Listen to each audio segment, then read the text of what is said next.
palabras y obras. Y quiero que vayamos a nuestras Biblias en el Evangelio según San Lucas, capítulo 10. Y vamos a leer los versículos 36 al 37.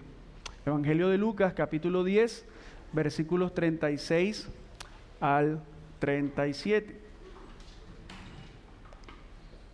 Quiero leer para ustedes, dice la palabra del Señor: ¿quién pues de estos tres te parece que fue el prójimo de aquel que cayó en manos de los ladrones? Y él dijo: el que tuvo misericordia de él. Entonces Jesús le dijo: ve y haz tú lo mismo.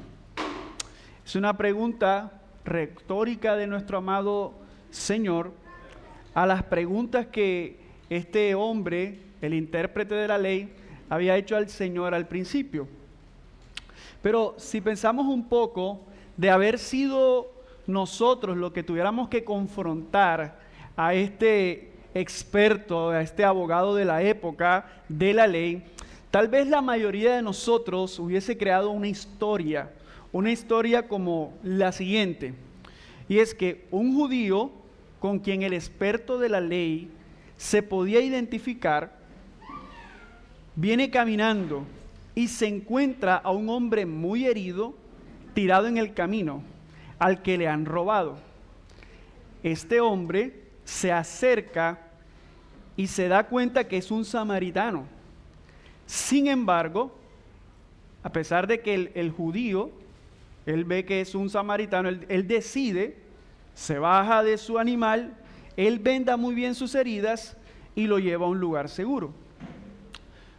No es la misma historia, pero tal vez hubiéramos dicho al experto de la ley que ahí está la respuesta a lo que tú preguntaste. ¿Quién es mi prójimo? Recuerden que esa es la pregunta que hace el experto. Pues, mis amados, hasta un enemigo como un samaritano, es tu prójimo en esta necesidad. O sea, dudamos que el experto en la ley se hubiera conmovido. Este hubiera dicho: si me cruzara con un samaritano moribundo, lo pisotearía y lo acabaría de matar.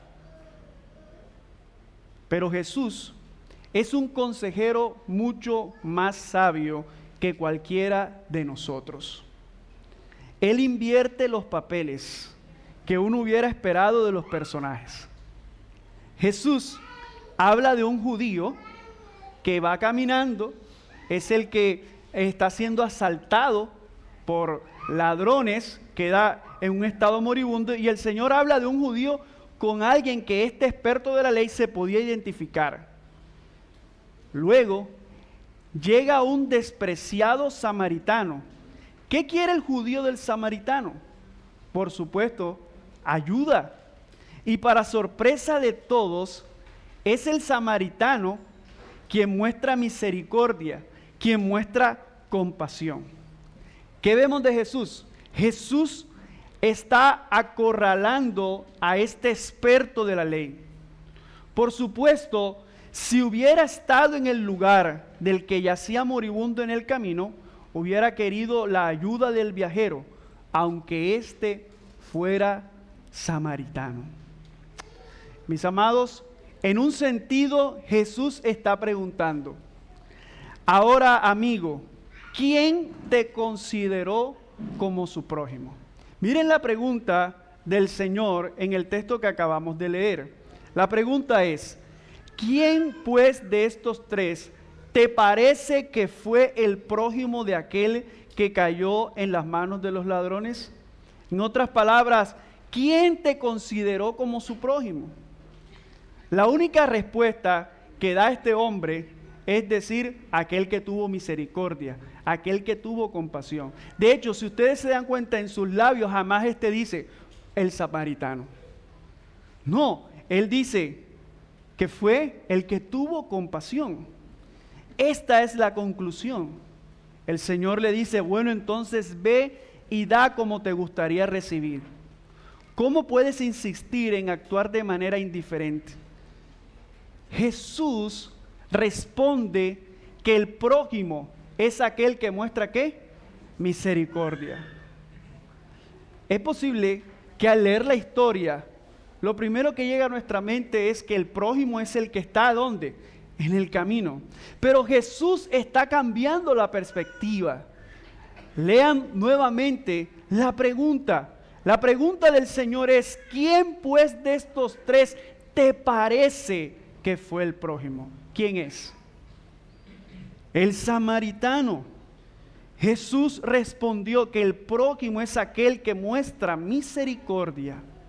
Está enfatizando que la cuestión no es solo quien necesita ayuda, sino que podemos ser un prójimo para los demás.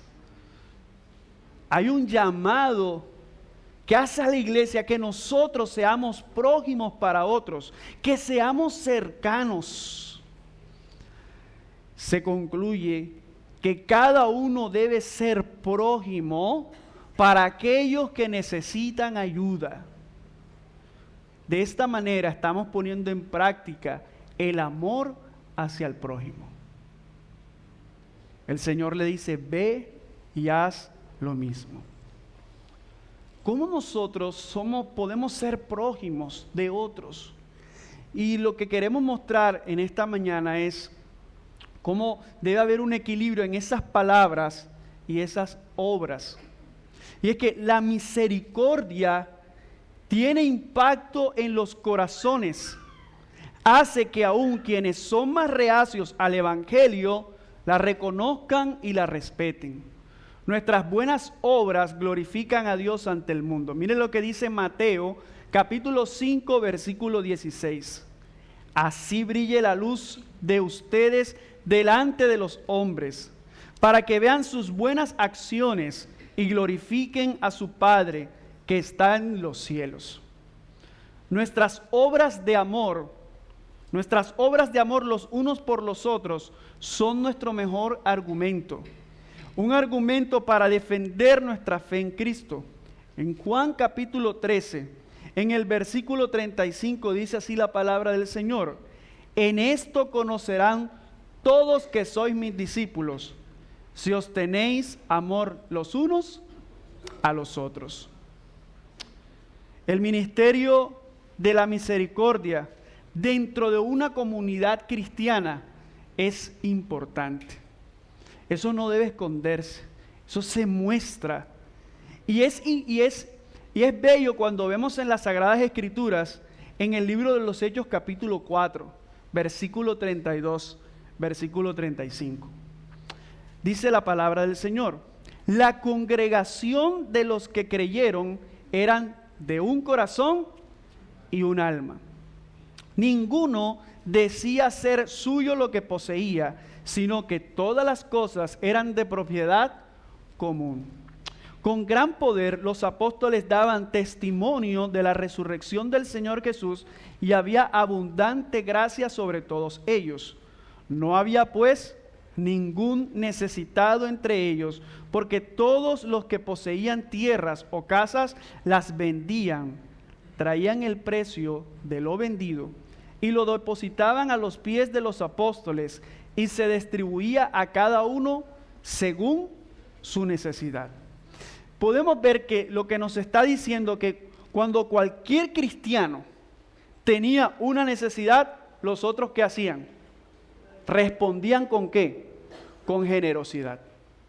Y era necesario que había entre ellos, en esta iglesia, estos creyentes, estos miembros, había unidad. Y es difícil, ¿cierto?, que si uno de ellos estaba fuera de lo que realmente era importante en ese grupo de creyentes, tenía que haber una unidad. En ese tiempo no existía el WhatsApp, no existía Facebook. ¿De qué manera ellos podían tener y saber las necesidades? Porque había unidad, porque estaban juntos. Eso es muy importante. Para poder dar a otros y para poder también recibir, necesita haber unidad. Y vemos que la respuesta a esto. No era, bueno, vamos a ver, vamos a pensar. Era algo rápido. Había generosidad. Ninguno de ellos estaba, ¿qué? Necesitado. Ningún cristiano actuaba como si alguna de las posesiones fueran para su uso. Esta repartición económica tenía que ser evidente y sorprendente. Era de sorpresa aún para los que estaban afuera. Al parecer, esto le dio más poder a la predicación de los apóstoles. Habían palabras, pero también habían, ¿qué? Acciones. Habían obras. Todo el mundo podía ver que los cristianos eran diferentes. Todo el mundo podía ver eso.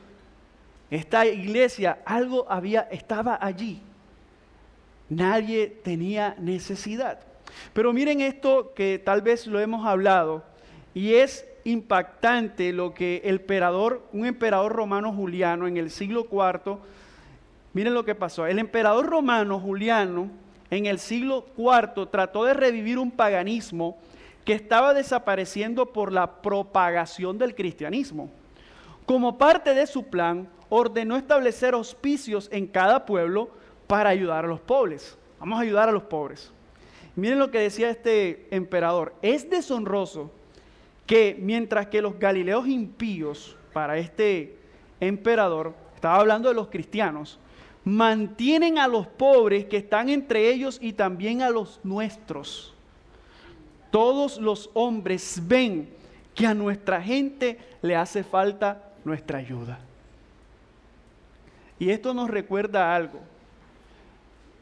Y es que tengamos a veces cuidado, porque eso es una línea muy delgada, de que como estamos haciendo, podemos caer en idolatría de nosotros mismos, pero pensemos en las palabras de Jesús. Jesús dijo, ¿y qué mérito tienen ustedes al hacer bien a quienes les hacen bien? Aún los pecadores actúan así. Mis hermanos, no hay límites para la caridad. La caridad entre los cristianos era ilimitada. Y tanto así que esta caridad era ilimitada que produjo un impacto. ¿Y cuál fue el impacto? Las personas lo estaban observando, lo estaban viendo. Eso no era lo que ellos estaban buscando, pero ese fue, podemos decir, la añadidura. El mundo empezó a ver que esos eran los creyentes. ¿Y cuál era el mayor ejemplo? Pues es Jesús. Ese es nuestro mayor ejemplo. Lo que sucedió en la cruz generó un impacto en el mundo. Tanto así que hasta el tiempo antes de Cristo, después de Cristo, eso ha generado un impacto. Entonces, hagamos esta pregunta. ¿Cuál es la relación entre las palabras y las obras? Pues la relación es que estas van de la mano. Van de la mano en la extensión del reino. Y vamos hoy 3 principios para entender esto, de cómo las palabras, cuando hablo de las palabras, es ese anuncio del evangelio, esa palabra que se tiene que dar evangelística, con las obras de misericordia. ¿Cómo estas se relacionan entre sí? El principio número 1 es que el ministerio de las palabras y el ministerio de las obras son ministerios igualmente necesarios. Hemos visto en clases anteriores que el ministerio de obras no es opcional. No es opcional, sino un mandato. Estamos llamados a hacer obras de misericordia. Y nosotros nos damos cuenta que en el Nuevo Testamento se nos habla del oficio del ministro, del anciano, pero también habían diáconos. Jesús mismo iba por todas partes haciendo ¿qué? Sanidades.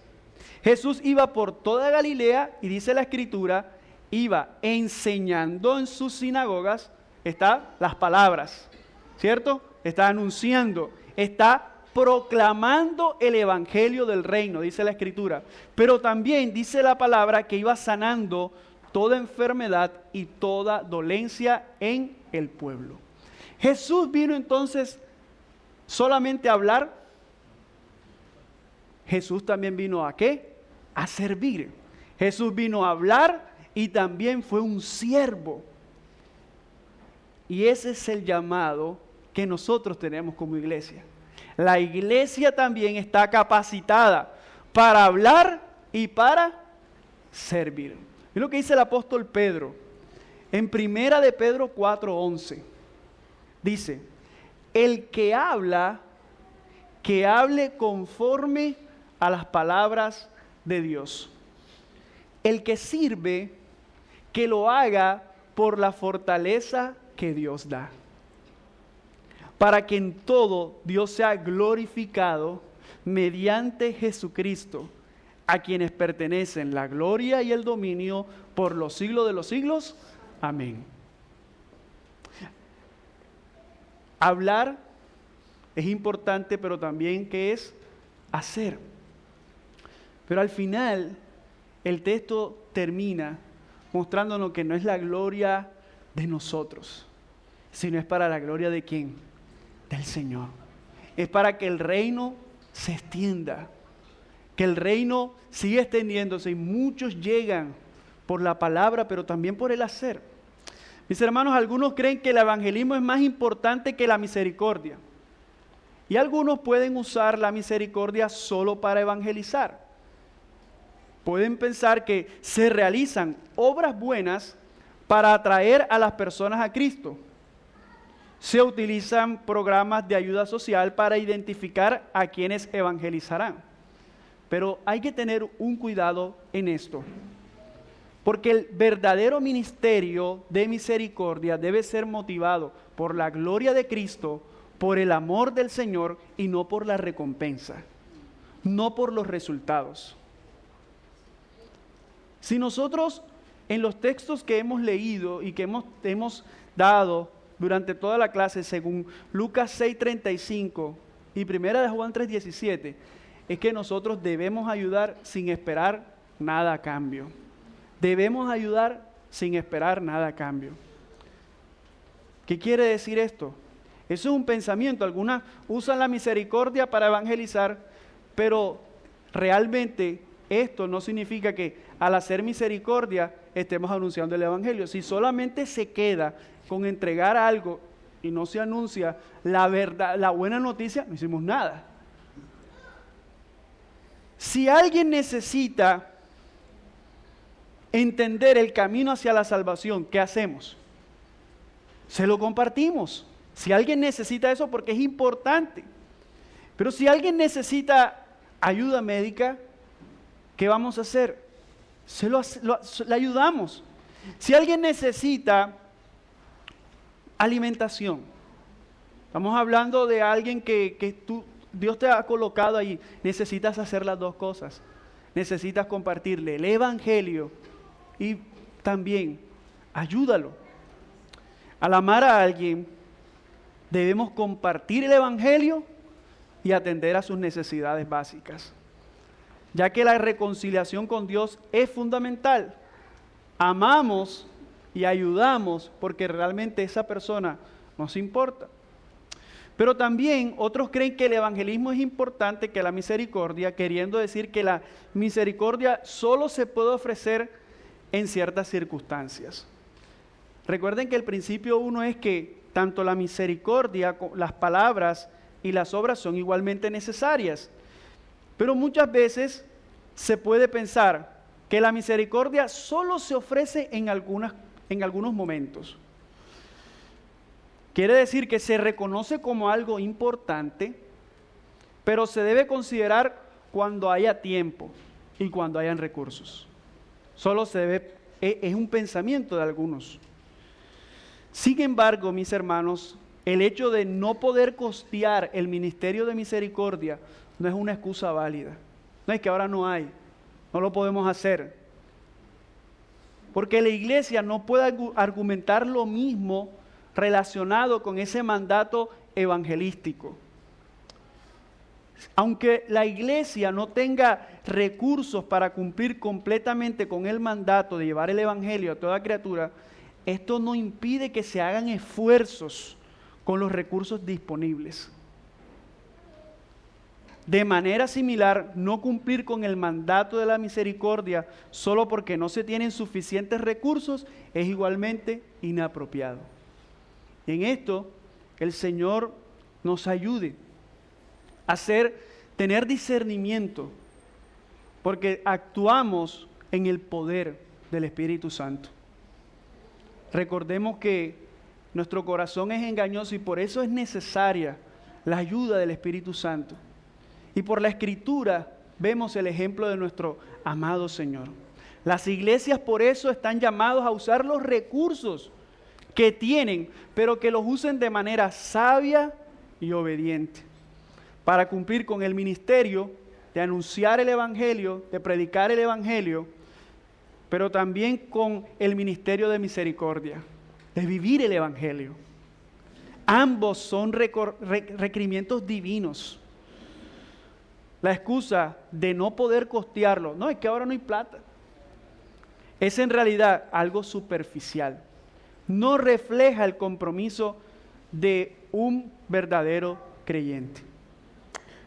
Pero otros consideran que debe existir una secuencia de tiempo decretado para las palabras y obras. ¿Qué quiere decir eso? Bueno, algunos consideran, no se ayuda a esta persona hasta que no haya aceptado por lo menos el interés del Evangelio. No lo podemos ayudar, no se ha bautizado. No. Algunos hacen, tal vez, no sé, este tipo de secuencias, pero se estaría mandando otro mensaje. La persona puede pensar, bueno, entonces voy a ser evangélico o voy a llegar al bautismo enfocado en otra motivación. Esa no es la motivación correcta. Estaríamos produciendo creyentes, entre comillas, hipócritas. Si vemos el ministerio de Jesús, vemos que no hay una secuencia establecida para las palabras y las obras. Si lo vemos en la Escritura, por ejemplo, Él sanó a un hombre que nació ciego, ¿cierto? Juan capítulo 9, versículos del 1 al 7. Pero no fue sino hasta algún tiempo después, a lo mejor días, que llamó al hombre a venir a Él. Otras veces reta o llama al discipulado antes o inmediatamente después de sanar a alguien. Ambos ministerios de las palabras y de las obras los vemos en el Señor, pero no vemos como esa secuencia. Pero sí vemos que hay las dos que son importantes. Son mandatos y la motivación, repetimos, detrás de todo esto es el amor en Cristo. Esto por eso, mis hermanos, lo hace necesario dentro de la iglesia. Veamos el principio número 2. Las palabras y obras, el evangelismo y la misericordia son inseparables e interdependientes. El modelo correcto no es ver la misericordia como medio para el evangelismo, lo acabamos de explicar, ni ver la misericordia y el evangelismo como fines independientes, sino ver las palabras como las obras, el evangelismo y la misericordia como medios para lograr el único fin, expandir el reino. Decir que hacer obras sociales, ministerio de misericordia, se puede hacer de manera independiente del evangelismo, es quitarle el lugar a la misericordia dentro de la misión del reino. Decir que el evangelismo puede llevarse sin cumplir la acción social es olvidar que nuestra meta no es lograr que la gente tome decisiones propias. Mis hermanos, nuestra meta es que la gente conozca el evangelio, llevar toda la vida y la creación a los que estamos hablando bajo el señorío de Cristo. Y necesitamos el poder del Espíritu Santo. Que el reino quiere decir traer el señorío de Cristo a vidas que están, ¿qué? Necesitadas. A vidas necesitadas con palabras y obras. Hemos hablado de esas alienaciones, no sé si recuerdan esa clase. Y hemos visto que la enfermedad, la injusticia, los problemas sociales, los problemas emocionales, son fruto ¿de qué? Del pecado. Así que debemos ministrar a estas personas de forma integral. Debemos reconciliar y hacer ese trabajo que el Señor nos ha dado, ese ministerio de la reconciliación, en trabajar con estas personas, dar un consejo, ayudarlos a suplir sus necesidades físicas. Es por eso que es importante entender el ministerio de palabras y obras que se llevan a cabo a la vez, proclamando el reino. Hemos dicho que sean ministerios interdependientes. Aunque se ha mencionado que la misericordia y el evangelismo no se tienen que ofrecer exactamente al mismo tiempo, sí se deben combinar, sí deben estar relacionadas. Vemos en la Escritura que la predicación de la palabra produce fe. Romanos 10, versículos 16 al 18. Pero también Santiago dice, la fe siempre produce ¿qué? Obras. En general, obras de misericordia particulares. Entonces, nosotros vemos, como lo veíamos en Hechos, ahorita lo estábamos leyendo en el capítulo 4, que las obras de misericordia tienen impacto. Y muchas veces estas obras tendrán el impacto de poder abrir esos corazones del Evangelio.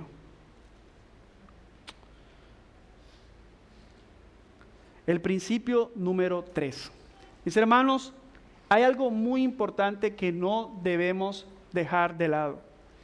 Y es que hay que ser radical y el ministerio de las palabras, aunque no funciona correctamente separado del ministerio de obras, lidia con las raíces más radicales y fundamentales de la necesidad humana. Recuerden que las alienaciones son intervenidas en el poder del Espíritu Santo, pero se necesita el anuncio ¿de qué? Del Evangelio. Ministerios radicales, lo que nos habla es que el ministerio de las palabras en este asunto es el ministerio más radical. Sí van de la mano con la misericordia, pero ¿qué queremos decir con esta palabra radical? Muchas veces la palabra radical se usa para dar a entender algo extremista, pero no es el significado fundamental de la palabra. La palabra raíz viene de la palabra radix, con X. Ser radical quiere decir llegar hasta la raíz de algo. Y dijimos en una clase, una de estas clases anteriores, hablando de esto de la radicalidad, que nuestra enemistad con Dios, esa enemistad que tenía el hombre con Dios, había una separación, ¿cierto que sí? Así que nuestra condición, ¿cuál era? Estábamos ¿qué? Separados de Dios. Ahora, si nosotros leemos en Romanos capítulo 8, versículo 1 y versículo 2, ¿qué dice? Que no hay ¿qué? No hay condenación para los que están ¿en qué? En Cristo Jesús. Si vemos Romanos, vemos cómo el Señor dice que Él ha colocado su mirada y no hay un hombre bueno, ninguno. O sea, estábamos separados ¿de quién? De Dios. Estábamos separados del Dios Todopoderoso. Tenemos la responsabilidad en que nos esforzaremos, claro que sí, para hacer obras de misericordia. Hemos hablado de que seremos generosos, claro que sí, pero a la misma medida, porque estamos hablando que van de la mano, debemos esforzarnos en estudiar la palabra de Dios. Porque si vamos a llevar una obra, vamos a hacer esa obra de misericordia, tú tienes que hablar. Y la pregunta es, ¿qué vas a hablar? ¿Qué vas a decir? ¿Será que vas a hablar de el partido de turno? ¿Será que vas a hablar del presidente de turno? ¿Qué vamos a decir? Pongámonos a pensar en eso. Por eso es importante que vamos a apuntar a algo físico, sí, algo que está pasando, pero ¿cómo vamos a apuntar a lo que también es importante? Es lo espiritual. La palabra que dice la misma Biblia que es que viva y es que eficaz. Que cuando vayas a hablar, lo que salga de nuestros labios sea la verdad del Evangelio. Así que cuando nosotros estemos haciendo esta obra como iglesia y salimos a algún lugar, muchos se van a acercar, te van a decir sus necesidades, te van a decir que está pasando esto, está pasando, y en la práctica, en lo que tengas la posibilidad de ayudar, tú vas a ayudar. Pero también debes aprovechar el momento para anunciar el Evangelio. Enunciar el Evangelio. Estábamos en condenación y he allí la raíz de todas nuestras miserias. Es por esto, mis hermanos, que el ministerio más radical en este aspecto para la condición del hombre, de ese que está allí, que sabemos que no es creyente, ¿qué va a hacer? El proclamar el Evangelio, el proclamar nuestra fe. El apóstol Pablo lo dice en Romanos capítulo 10, versículos del 8 al 13. Pero, ¿qué dice? Cerca de ti está la palabra en tu boca y en tu corazón. Es decir, la palabra de fe que predicamos. Que si confiesas con tu boca a Jesús por Señor y crees en tu corazón que Dios lo resucitó de entre los muertos, serás ¿qué? Salvo. Porque con el corazón se cree para justicia y con la boca se confiesa para salvación. Pues la Escritura dice, todo el que cree en Él no será avergonzado. Porque no hay distinción entre judío y griego, pues el mismo Señor es Señor de todos, abundando en riquezas para todos los que le invocan, porque todo aquel que invoque el nombre del Señor será salvo. ¿Ven por qué la radicalidad de nosotros tenemos que anunciar el Evangelio, dar esa buena noticia, llamar a la gente al arrepentimiento? La importancia, mis hermanos, lo vemos en la Escritura. Es un llamado, es algo serio, no es un juego. Es algo, aquí lo está diciendo el apóstol Pablo, todo aquel que invoque el nombre del Señor será salvo. No existe un medio más fundamental que el mensaje verbal del Evangelio para cortar la raíz del pecado y la muerte. Hay personas que te pueden decir, estoy escuchándome esta canción, esta alabanza, y bueno, tú dices, bueno, pero no eres creyente. ¿Sabes qué necesitas? Al Señor, mostrar el Evangelio, mostrar cuál es el verdadero medio de salvación. Y por eso es la radicalidad, el llamado que tenemos a ser radicales con nuestras palabras en el anuncio del Señor. Mire que Él dice, no hay distinción entre judío y griego. Para este israelita, para este judío, intérprete de la ley, el prójimo lo interpretaban con su par. ¿Con quién? ¿Cuál era el prójimo para el israelita? ¿Era quién? Otro israelita. Mira eso, para el israelita el prójimo era otro israelita. Pero en el nuevo pacto Jesús le está diciendo, ¿sabes qué? El samaritano ha de considerarse ese prójimo para ayudar a otros. Mis hermanos, hay un llamado. Hasta en esto no debemos hacer asesión de personas. Wow, lo que el Señor está dando a este hombre. Él es el llamado que está haciendo a su iglesia en hacer esta obra de misericordia, con palabras, pero también entender que no son nuestras palabras, son las palabras de este libro. De este libro, esta es la verdad. Esta es la verdad. La verdad es esta. Esto es lo que vamos a comunicar. Esto es lo que vamos a decir. Es la palabra. Es la palabra. Y algunos pueden hoy sentir miedo, temor. ¿Qué voy a decir? Bueno, di lo que decía Jesús. Arrepentidos y convertidos. Es un mensaje sencillo, pero ve en oración, pero hay que hacerlo. Mis hermanos, como conclusión, hemos visto que tanto las palabras como las obras son igualmente un mandato y una necesidad para la iglesia. Porque las palabras y las obras existen como ministerios dependientes entre sí, ambos como medios para lograr un fin, que es la expansión del reino de Dios.